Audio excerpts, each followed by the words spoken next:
Em va detenir la policia escocesa a petició de la justícia espanyola, però no se'n van sortir d'engarjolar-me, com no se'n van sortir d'evitar que exercís d'eurodiputada un cop el poble de Catalunya em va escollir ara farà 4 anys.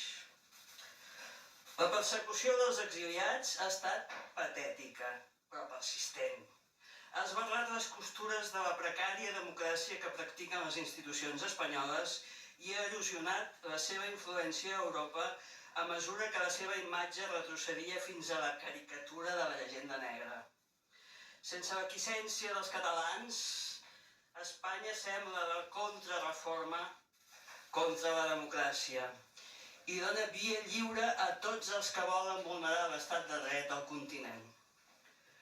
Per això han hagut de substituir el delicte de sedició, un delicte inquisitorial contra els líders polítics, amb el delicte de desordres públics agreujats, un delicte pensat per controlar les masses i els activistes.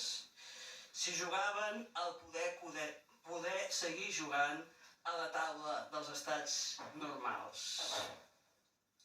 Amb aquest canvi al Codi Penal, sembla que la posició contra mi ha quedat reduïda a desobediència, que és un altre delicte obscurantista que pretén que un tribunal pot dir-li a un govern que obeeix un mandat parlamentari referendari què ha de fer abans de que ho faci. La idea de separació de poders que informa la democràcia espanyola queda perfectament retratada. Al final, els jutges i les seves genealogies arrelades fins a l'època absolutista tenen sempre a Espanya la darrera paraula. Per això, avui hi ha una ordre de detenció contra mi perquè em prenc la democràcia no com un pretext, sinó com un deure. Això, pels aparells de l'Estat, és desobeir. Al dia de la meva tornada vull deixar clar que la persecució de la que sóc objecte no és a mi personalment, sinó al país sencer. No he vingut a fer cap pacte amb l'Estat, sinó a denunciar la vulneració sistemàtica dels nostres drets, la passivitat de les institucions catalanes i la necessitat de que les institucions europees deixin de mirar cap a una altra banda davant de la violació sistemàtica de l'estat de dret a Catalunya. És el que porto fent des que vaig ser escollida al Parlament Europeu. Per això, l'objecte d'aquesta roda de premsa és presentar la web estatdedret.cat. És un projecte en el qual el meu equip i jo hem estat treballant des de fa molt de temps. És un inventari de la persecució nacional contra Catalunya. Hem registrat, descrit i catalogat fins a 1.000 entrades que expliquen com els poders de l'Estat han vulnerat i vulneren l'estat de dret contra els catalans des del 2003 fins al 2023, els darrers 20 anys de la persecució nacional. Per què ho hem fet? Perquè cada any la Comissió Europea fa un informe sobre les vulneracions de l'estat de dret als estats membres i en la part que parla d'Espanya mai no diuen res de les vulneracions contra els catalans, malgrat que se'ls informa puntualment. Els equilibris del club d'estat pesen més en públic i ja els fan pagar el preu en privat. Aquest inventari està pensat per posar-vos-ho més difícil. L'hem posat en una web en català i en anglès que podeu trobar a estatdedret.cat.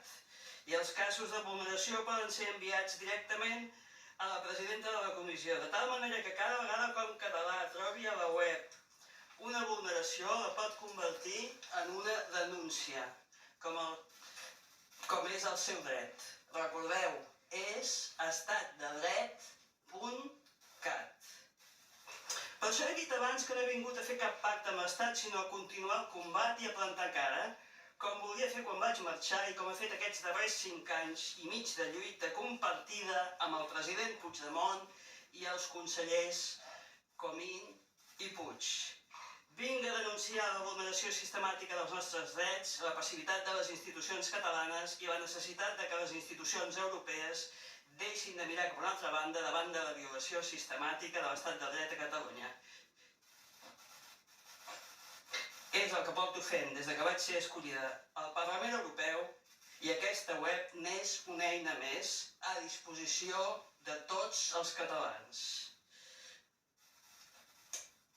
Una darrera paraula sobre l'ordre de detenció del jutge Llarena que pesa sobre mi. És il·legal. Soc eurodiputada i tinc immunitat a tota la Unió. Només a Espanya aquesta immunitat no se'm reconeix ni a mi ni als meus companys d'exili, el president Puigdemont i el conseller Comín. I a més, el jutge Llarena no és el jutge competent. Ell ha deixat clar que això tant li fa. I per tant, és una vulneració més de l'estat de dret i dels drets fonamentals vigents a Europa.